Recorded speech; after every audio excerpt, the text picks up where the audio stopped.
Hello there, friends. Welcome back to another episode of Generation Tech. My name is Alan. If you consume the story of Star Wars in a specific order, it really is an emotional roller coaster. It leaves you trusting no one and, a bit confused about who you are as a person. That certain way of watching includes viewing the Clone Wars TV show first, falling in love with Anakin, Ahsoka, Captain Rex, and the clones. Then it involves watching The Bad Batch and realizing that, hey, wait, maybe the Republic isn't all that great. Follow that with Andor and Rogue One, and you start to realize that, hey, maybe all those Separatists were onto something here. And then you watch the original trilogy and you begin to understand just how cunning and vicious Palpatine is, at which point you watch Episode 5 and your mind is blown that Darth Vader is actually that Jedi general you really loved from the Clone Wars. Follow that up with some light reading with the Aftermath trilogy and end it with Bloodlines. And you'll realize that even the Rebels didn't have it all right because the New Republic they created afterwards was a complete disaster as well. This is probably one of the most important life lessons that George Lucas can leave his fans with, and that is expect the unexpected. A faction that is your friend today could be your enemy tomorrow. A government system you think is amazing can take the wrong turn and actually put your life in danger. Your peace-loving progressive friend might become a gun nut and try to overthrow the government, and your, more traditional family values conservative friend might marry a femboy and then, settle down in the countryside and spend the rest of his life making arts and crafts to sell on Etsy. Basically, nothing is set in stone, and being flexible and embracing change is probably the most natural way of living. And that's what political factions do as well. I mean, look at the United States. The political parties have flip-flopped before. And, political factions, they will do whatever is necessary to survive, even if that means going against their so-called foundational beliefs and values. Don't be surprised when it happens. When the Rebel Alliance approached the idea of fighting against one of the most powerful militaries in galactic history, they really couldn't afford to be picky, so they had to rely on whatever equipment they could get their hands on. And while Republic loyalists were more than happy to get into the cockpit of a Y-Wing or an old ARC-175, because that is what the Republic Navy flew in its finest hour, getting into a Separatist starship, or worse, having your wingmen be, Separatist droid fighters, is a lot more difficult to adjust to. I mean, heck, when Captain Rex was forced to fight alongside droids in Rebels, he almost blew a gasket. But this was the reality that the rebellion faced. Again, they couldn't be picky. There's no ideology when it comes to choosing weapon systems. But this is really the reality that the rebellion faced. It couldn't get ideological when it chose weapon systems. Whatever it could get its hands on, it took. And so in today's video, we're going to be taking a look at some Separatist ships that found a second life in the Rebel Navy, which is ironic because the Rebels are supposed to be fighting oppressors, not using the starships of oppressors.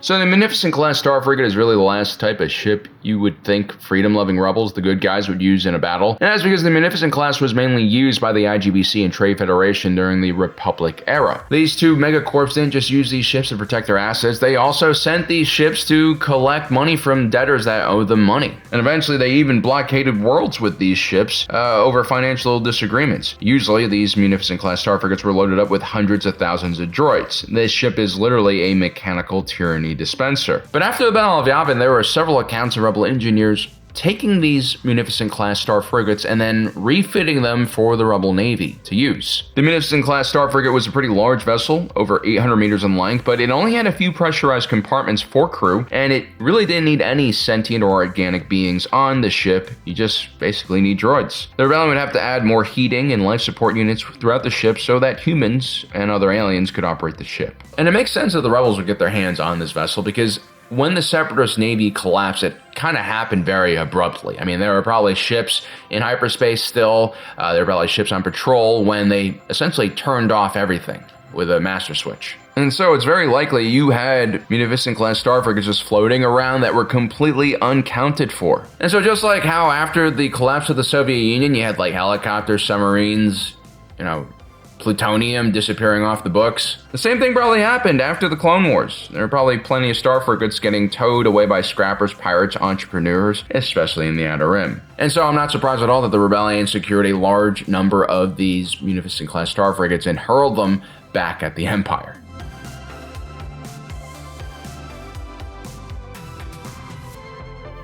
The Reicherson-class light destroyer might not be as famous as the Munificent-class star frigate, but it was a very common sight on Clone Wars battlefields, and it was kind of terrifying to see. Unlike the Munificent, this vessel wasn't designed originally for commerce and then retrofitted for combat. It was actually designed from the ground up as an aggressive assault vessel. Built by the Techno Union, funded by the IGBC, and built from materials provided by the Commerce Guild, this was really an all-hands-in Confederacy warship. This was built for conflict. What made it really unique was that the entire ship was essentially like a vulture droid, as in the advanced droid brain on board controlled everything. You didn't even need a crew to pilot this thing. And the Separatist would use swarms of these vessels to overwhelm Republic defenses, and they were also used as support vessels because they're really easy to operate. The Rebels grabbed several Recusant-class light destroyers from former Separatist worlds and Neo-Separatists who are, willing to give these ships to the cause. The Rebel Navy would use them effectively in their lightning-fast slash-and-run attacks. Thanks to the heavy turbolasers on board of the Recusant, this was one of the Rebels' only early counters to enemy capital ships. It should be mentioned that converting these, droid-powered starships into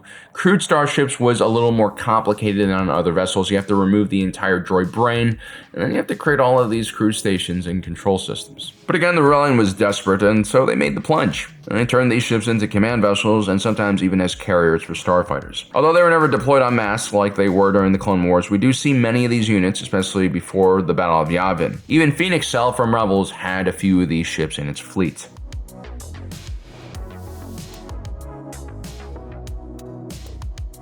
The Rebellion was completely outmatched by the Empire. Their only advantage was really their ability to keep mobile and avoid the Empire's large and cumbersome Star Destroyer-centered fleets. But certain things are really hard to do when you're moving around a lot, especially when you're trying to build an army. You need a place to keep the families of your soldiers and other non-combatants, like researchers and scientists. You need a place to grow food and build weapons, outfit ships, and most importantly, train new personnel to replace all those heavy losses you suffered. Now, the Rebels did establish safe worlds as early as the first year of the rise of the Empire. But even then, no world was truly safe from the Empire, as we see with the destruction of the Rebel base on Hoth and the near destruction of the Rebel base on Yavin. And so one of the more interesting strategies that the Rebellion did was take large discarded ships and use them as essentially mobile fortresses and bases. The Nebulon B escort frigate, which was designed by the Empire for outer rim patrols, well, that was repurposed into a hospital ship after the Rebels figured out how to steal a bunch of these vessels. And then with the Lucrehulk class battleship, gigantic bulk freighters built a century or more before the start of the Clone Wars. These were just giant donut-shaped vessels that could pretty much be turned into anything a person could dream of. There was a lot of interior volume and space. They were actually quite popular amongst bandit kings and pirates for this reason. Well, the Rebellion used these ships as a mobile fortress and carrier, and one of the most famous examples of this would be Lucrehulk Prime, a former Separatist battleship turned into a flight school by none other than Hera Syndulla, a Twi'lek whose family had to personally face oppression from the Separatist droid army. In one of Hera's speeches to all of her cadets, she mentions how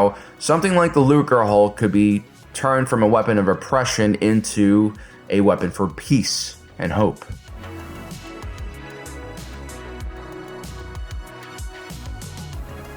You guys have heard of Rogue One, the famous rebel group that stole the Death Star plans. You've probably heard of Home One, the famous MC-80 cruiser that became the heart of the rebel fleet. But have you heard of the exploits of Rebel One? Well, it looks a lot like General Grievous's command ship, the Invisible Hand, and that is because the rebels managed to find a Providence-class dreadnought, one of the most fearsome Seppi ships used by the Confederacy during the war, and outfitted it as a command vessel. We're not sure if this Providence-class dreadnought was the 1,000-meter or 2,000-meter variant, but its appearance along with its very heavy armament would have been a substantial challenge for even an Imperial-class Star Destroyer to handle. The rebels getting their hands on such a large and powerful vessel was a coup in itself, and the rebels really tried to make the most out of this ship. They again refitted inside, gutted all of the automation, provided living spaces, and they also refurbished the hangar spaces so that they could handle X-Wings and Y-Wings. Even the turbo lasers on this thing were upgraded. Rebel One's mere existence defied Imperial dominance of the galaxy, and because of that, there's no way that the Empire would let Rebel One survive. In the end, it was hunted down by multiple Imperial fleets, and the Rebels actually used that to their advantage. They set up a lot of traps for Imperial-class Star Destroyers to basically hunt down this ship.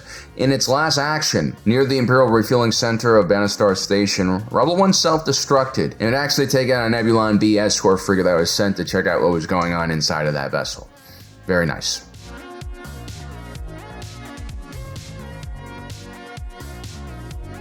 We talked about Hera Syndulla getting comfortable inside of a battleship, which potentially could have been used to blockade her home planet, but the truth is she was pretty young when the Confederacy invaded her world. Hopefully she didn't have too many direct negative experiences with, battle droids trying to kill her. It was actually her father, Cham Syndulla, that did the majority of the fighting and almost dying. He was a revolutionary figure and a great leader of the Twi'lek people. But Cham Syndulla was always a very realistic individual. He understood he didn't have the luxury of choosing what weapons he could use to fight his enemies. When Cham Syndulla realized the Republic that had saved his people had turned into an evil empire, he once again started gathering resources in case the Twi'lek needed to once again fight off outside invaders. And so Cham started building and hiding stashes of munitions and weapons on Ryloth's many moons. This cache of weapons included a ton of Separatist space mines and a bunch of deactivated Vulture droids. Yes, the same fearsome droid starfighter that was responsible for shooting many commercial and passenger vessels, killing thousands of Twi'leks. The same fearsome droid starfighter that escorted bombers that, set cities and villages on Ryloth ablaze. You see, Cham, like his daughter, had no qualms with repurposing war machines for his own struggle, even if these war machines were once turned against him. Plus, he needed it because he had this crazy idea to ambush Emperor Palpatine's Star Destroyer during a scheduled visit to the system. Once Cham Syndulla received intel about this trip, he set up a gigantic field of space mines to immobilize the Emperor's Star Destroyer, and then sent in a wave of 300 Vulture droids to finish off Palpatine. Now, Darth Vader would end up leading a wing of V-Wings against the Vulture droids, creating an almost nostalgic Clone Wars-like space battle. And despite being able to destroy many Vulture droids, despite the Vulture droid being really old, well, the droids ended up kind of winning the day and doing massive damage to everything that got in their way. A lot of this was due to the fact that they had buzz droid missiles, which are a complete pain in the ass to deal with. Eventually, Darth Sidious and Darth Vader would be forced to abandon their Imperial-class Star Destroyer and fight against Cham Syndulla's men planetside. An absolutely epic ambush, probably one of the cooler moments in Star Wars history that we haven't seen on big screen, but I would love to see this. They should really adapt. The book is Lords of the Sith, and it is just an epic display of Sith power and just an epic display of how crazy Cham Syndulla was. Anyway, I hope you guys enjoyed today's video. Don't forget to subscribe and hit that notification button down below so you don't miss out on the rest of our awesome content. As usual, my name is Alan, reminding you that my allegiance is to the Republic, to democracy. I'll see you next time.